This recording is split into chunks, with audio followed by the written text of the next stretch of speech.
அன்புடைய நம்முடைய போராளி மீடியா யூடியூப் நேயர்களுக்கு வணக்கம். தற்பொழுது கும்பகோணத்தில் சோழ மண்டலத்தில் வன்னியர் சங்கம் நடத்துகின்ற அனைத்து சமூக சமுதாய நல்லிணக்க மாநாட்டு மேடையில் இருக்கிறோம். மாநாட்டு குழுவினுடைய தலைவர், ஆடுதுறை பேரூராட்சி தலைவர், இந்த மாவட்ட செயலாளர் அண்ணன் மா.க. ஸ்டாலின் அவர்களிடம் இப்பொழுது நாம் சில கேள்விகளுக்கு விடை காண இருக்கிறோம். அண்ணா வணக்கம். போராளி நேயர்களுக்கு அனைவருக்கும் வணக்கம். கும்பகோணத்தில் சோழ மண்டல வன்னியர் சங்க மாநில மாநாட்டை அனைத்து சமூக சமுதாய நல்லிணக்க மாநாடாக நடத்துவதின் அவசியம் என்ன? என்னுடைய குலதெய்வம் மருத்துவர் ஐயா, இதய தெய்வம் ஆருயிர் அண்ணன் பாட்டாளி மக்கள் கட்சியினுடைய தலைவர், முன்னாள் மத்திய சுகாதாரத்துறை அமைச்சர் அன்புமணி ராமதாஸ் ஆகியோரை வணங்கி இந்த மாநாடானது தமிழகமெங்கும் ஒரு கலவர பூமியாக மாறி வருகிறது.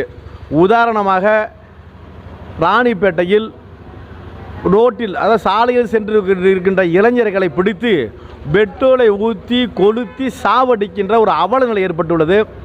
அதேபோல் 2 மாதத்திற்கு முன்பாக புவனகிரியில் வன்னியர் சங்கத்தினுடைய மாநில தலைவரை கழுத்தறுத்து கொலை செய்வேன் என்று வெட்ட வெளிச்சமாக பட்ட பகலில் காவல்துறையின் முன்னிலையில் ஒரு ஆள் பேசியிருக்கிறார். இதையெல்லாம் பார்க்கின்ற பொழுது இதுக்கெல்லாம் காரணம் கஞ்சா போதை. இந்த கஞ்சா போதையினால் தமிழகம் கலவர பூமியாக மாற்றப்படுவதை ஐயா அவர்கள் யோசித்து முன்னுதாரணமாக ஒரு சமய சமுதாய நல்லிணக்க மாநாடை நடத்த வேண்டும் என்று திட்டமிட்டுள்ளார். ஏனென்று சொன்னால் நம்ம சண்டை போட தயாராகவில்லை.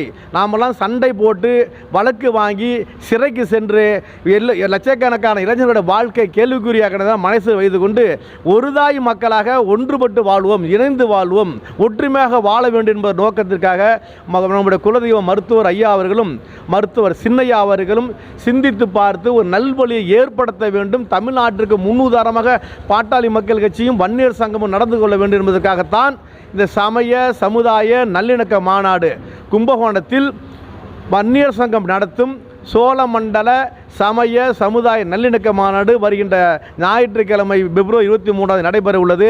இந்த மாநாட்டில் நம்முடைய குலதெய்வம் மருத்துவர் ஐயா, இதய தெய்வம் ஆருயிர் டாக்டர் அன்புமணி ராமதாஸ், பாட்டாளி மக்கள் கட்சியினுடைய கௌரவ தலைவர் தியாகச்செம்மல் கோகா மணி எம்எல்ஏ, வன்னியர் சங்கத்தினுடைய தலைவர் பூத்த அருள்மொழி அவர்கள் தலைமையில் நடைபெற உள்ளது. இந்த மாநாட்டில் இந்து மதத்தினுடைய குருமார்கள், திருவாடுதுறை ஆதீனம், மன்னார்குடி ஜீயர், அதேபோல் இஸ்லாமிய மதத்தினுடைய குருமார் இமாமு, கிறிஸ்தவ மதத்தினுடைய ஃபாதர், இவங்கெல்லாம் கலந்து கொள்கிறார்கள். இது மட்டுமல்லாமல் தமிழ்நாட்டில் எத்தனை சாதிகள் இருக்கின்றதோ அத்தனை சாதிகளுடைய தலைவர்களும் ஒரே மேடையில், சமய சார்ந்த குருமார்கள், சாதியை சார்ந்த தலைவர்களெல்லாம் ஒரே மேடையில் உட்கார வைத்து தமிழ்நாட்டுக்கு உதாரணமாக இந்த மாநாடு நடைபெறுகிறது. கோவில் நகரம் கும்பகோணம், ஆன்மீக ஸ்தலம் கும்பகோணம், உலகமெல்லாம் வாழ்கின்ற தமிழர்களெல்லாம் பாவத்தை போக்கி புண்ணியத்தை தேடி வருகின்ற ஒரு மகாமக திருவிழா காணக்கூடிய மகாமக குளம்.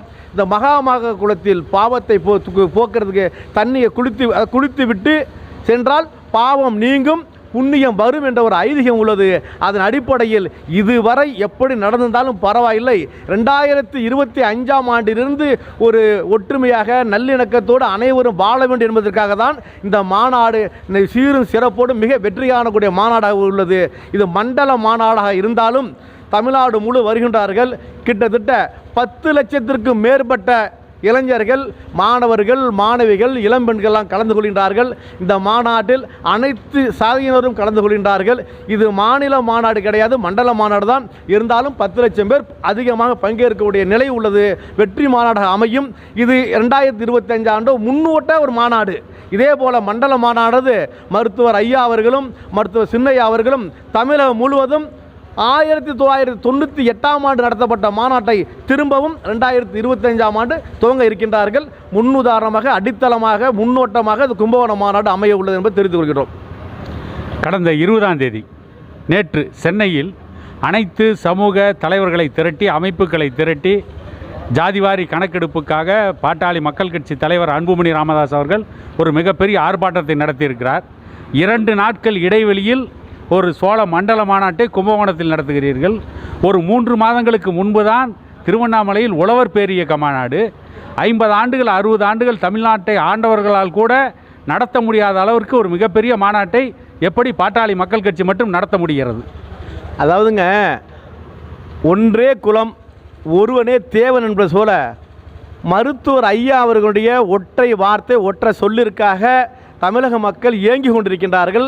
அவருடைய ஒற்றை சொல்லை நிறைவேற்றுவதற்காக லட்சக்கணக்கான இளைஞர்கள் காத்திருக்கிறார்கள். அவர்கள் சொல்லை நிறைவேற்றுவதற்காக தான் இந்த மாநாடு. குறிப்பாக மாதந்தோறும் மாநாடு நடத்தி மக்களை ஒற்றுமைப்படுத்த வேண்டும். ஒற்றுமை இருந்தால்தான் தமிழகம் சுபிச்சம் பெறும், அமைதியாக நிறும். அதே போல தமிழ்நாட்டில் எத்தனை சாதி மக்கள் வாழ்ந்து வருகின்றார்களோ அவர்களுக்கெல்லாம் சாதி வாரி கணக்கெடுப்பு நடத்தி அவர்களுடைய எண்ணிக்கைக்கு ஏற்றவாறு இடஒதுக்கீடு வேண்டும் என்று மருத்துவர் ஐயா அவர்கள் 45 ஆண்டுகளாக போராடி வருகிறார்கள். ஆனால் இதை கடந்த அதிமுக ஆட்சி காலத்தில் வன்னியர்களுக்கு 10.5% உள் இடஒதுக்கீடு கொடுத்தது. ஆனால் இன்றைய ஆட்சி காலத்தில் பறித்தார்கள், நீதிமன்றத்தின் மூலமாக மறுத்து பறித்தார்கள்.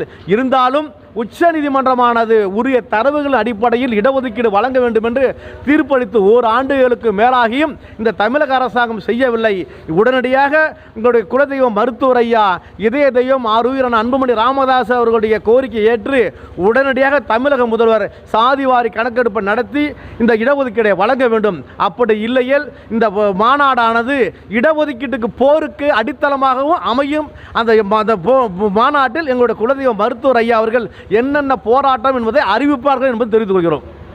மிக்க நன்றி. நன்றி.